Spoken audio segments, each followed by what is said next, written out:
Paano mag-report ng cheater sa Crossfire Philippines? Dapat may na-save nyo yung save replay nyo. Example, naglaro kayo ng rank match tapos may nakita kayong cheater. Naka-auto aim, waller, or naka-macro user. Dapat ma-save nyo yung save replay kasi napaka-importante nito. Kasi dito magre-review yung mga GM kung cheater ba talaga sila o hindi. Tapos once na-save nyo to, punta kayo sa Crossfire, storage, tapos replay. Click nyo itong replay. Dito sa akin, naka-rename na kasi to.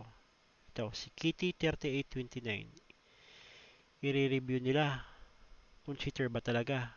Sample oh, review natin. Yan. First person yan. Okay, let's get it on! Para siguro kung cheater ba talaga siya o hindi. Yan. Fast forward ko lang yun kanina. Yan. Tinitignan yung kalaban. Malayo pa lang. Yan o. Oh, patanga lang eh. Oh, lalabas hindi. Oh, oh. Headshots! Tago-tago ka pa.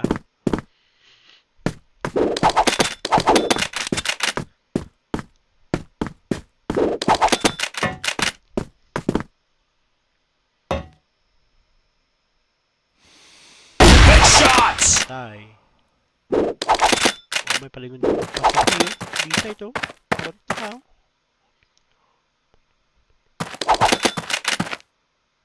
Headshots! Kasi since positive siyang cheater, narinig ko na siya eh. Yan. Ito yung pangalan niya. Kung magre-rename kayo, para di kayo malito, punta kayo documents, crossfire, replay. Dito kayo mag-rename. Yan. Tapos makikita nyo dyan, pangalan niya. Para i-review nyo. Tapos, once na-rename nyo na, punta kayo website, no? Ito, make sure lang na legit yung website kasi may phishing site na mahahack yung account nyo. Dapat yan. May gameclub.ph. Tapos login kayo. Type nyo lang ito. Sa forum nila Rekta to ito. May format ako eh. Yan. Tapos once naka-login kayo, punta kayo dito. Cheater caught on cam. Yan. Tapos, write kayo. Re-report kayo. May format din ako dito.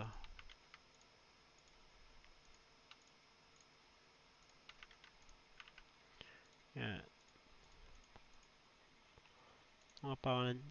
Ito, naka-create na ako kanina eh.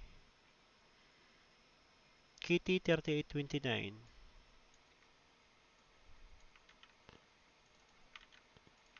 Lagyan yung title. Waller auto aim. Auto aim in rank match.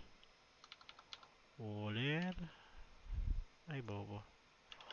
Auto aim in rank match. Kitty3829. IGN. Rank did not check. Anong date ngayon? Score tsaka time did not check. Waller auto aim auto head. Tas ito naman,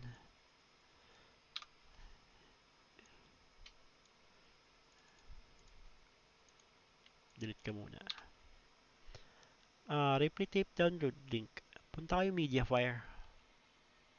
Ito. Upload. Punta documents. Crossfire. Replay. Ito.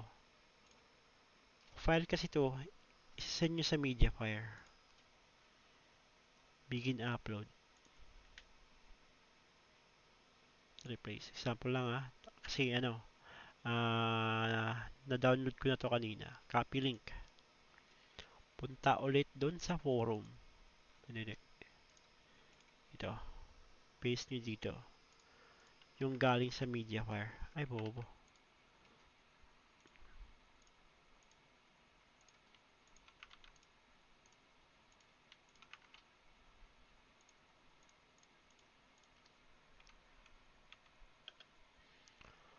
Copy link.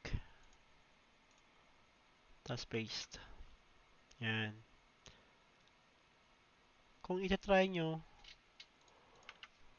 ito yung kukunin ng GM.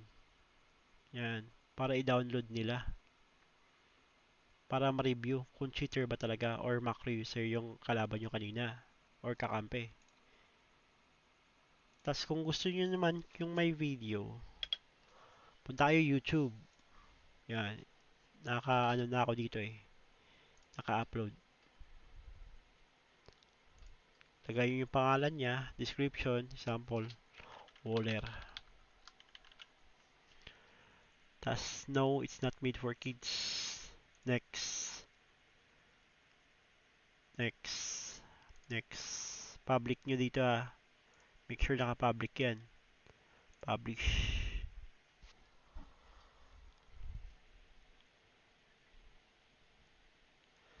Tas, copy nyo yung video. Your channel.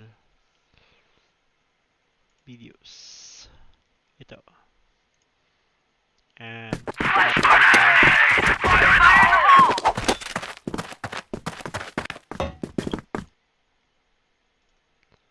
Punta kayo. Insert movie. Link. Post nyo dito. Preview. Yan. Confirm.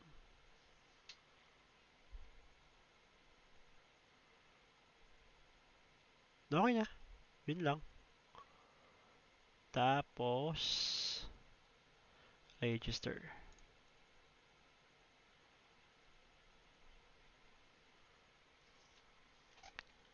Tapos, kung gusto nyo i-check,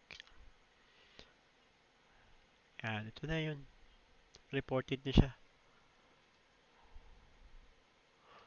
Easy 200 e-coin kung ma-review ito ng GM. Tapos, kung paano malaman kung naban ba siya, magre-reply dyan, magsisend ng notification kung naban ba talaga. Like neto. Itong hayop na to. Madami na rin ako na-report na naban. Yan. Ito yung notification na officially naban siya ng Crossfire kasi macro user siya. Yun lang guys. Salamat.